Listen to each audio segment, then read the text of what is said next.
Praise the lord అండి. మా నాన్నండి గోలి శంకర్రావు గారు, నా పేరు పావని. అమ్మ నాన్న వాళ్ళు ఉండేది హుజూర్ నగర్ దగ్గర అండి, మఠంపల్లి. అయితే నాన్నకి సడన్గా బ్రెయిన్ స్ట్రోక్ రావడం వల్ల కొంచెం చెయ్యను, రైట్ హ్యాండ్, నోరు కూడా కొంచెం పెరాలసిస్ లాగా వచ్చేస్తే ఎమ్మటే మాకు ఫోన్ చేస్తే మేము ఇక్కడ హైదరాబాద్ కాచిగూడ హాస్పిటల్ అండి, టీఎక్స్ హాస్పిటల్, అక్కడ జాయిన్ చేసామండి. డాక్టర్ రాకేష్ రెడ్డి గారు న్యూరాలజీ స్పెషలిస్ట్ అండి. అక్కడ ట్రీట్మెంట్ తీసుకున్న తర్వాత కంపల్సరీ మీరు రీహాబ్ సెంటర్లో శంకర్రావు గారిని జాయిన్ చేయాలి అని చెప్పారు. మేము కొంచెం ఆలోచించామండి, రీహాబ్ సెంటర్ అంటే ఎలా ఉంటుంది అనేది మాకు ఐడియా లేదు. మేము వచ్చి కూడా ఇక్కడ ఏం చూసుకోలేదు.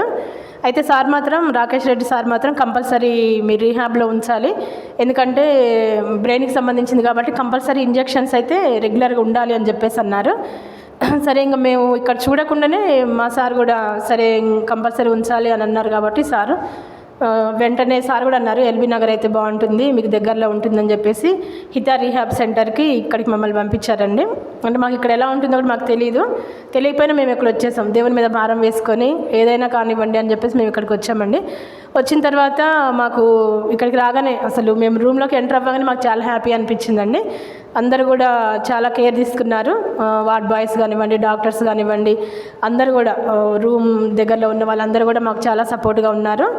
అయితే రెగ్యులర్గా చెకప్ చేసే లిఖిత అండి, తను డే అండ్ నైట్ అంటే డే డ్యూటీలో తను ఎక్కువ కేర్ తీసుకునేది, బాగా వచ్చి అన్ని మెడిసిన్స్ అన్నీ మాకు నాన్నకి ఇస్తూ ఉండేది. ఇంజెక్షన్స్ అన్నీ కూడా రెగ్యులర్గా చేసేదండి. ఇక్కడ ఇంజెక్షన్ పెట్టి పంపించారు డాక్టర్ గారు, అవన్నీ కూడా బాగా కేర్ తీసుకుందండి.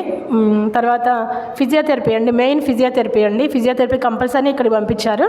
ఫిజియోథెరపీ అయితే ఫస్ట్ రోజు నేను రాలేదు, కానీ నాకు తెలియదు రావచ్చో లేదని చెప్పేసి. రావచ్చు అన్నారు. అనూష మేడం అండి, తను చాలా ఓపిక్గా, టీం మెంబర్స్ అందరండి, అనూష ప్లస్ టీం మెంబర్స్ అందరూ కూడా చాలా హార్డ్ వర్క్ చేస్తున్నారు. నేను నెక్స్ట్ డే పైకి వచ్చిన తర్వాత నేనే షాక్ అయ్యాను, అసలు ఎంత కేరింగ్గా వాళ్ళు అంత హార్డ్ వర్క్ చేస్తున్నారో మాకు చాలా హ్యాపీ అనిపించిందండి. అంటే ఎంతమందికి ఇక్కడ వాళ్ళు సర్వీస్ చేస్తున్నారో. మేము ప్రతిరోజు ప్రేయర్ చేసుకుంటామండి, జీసస్ మేము ప్రతిరోజు ప్రేయర్ చేసుకుంటాం, ఎవరి బిడ్డల కోసం మేము ప్రతిరోజు ప్రేయర్ చేసుకుంటాం.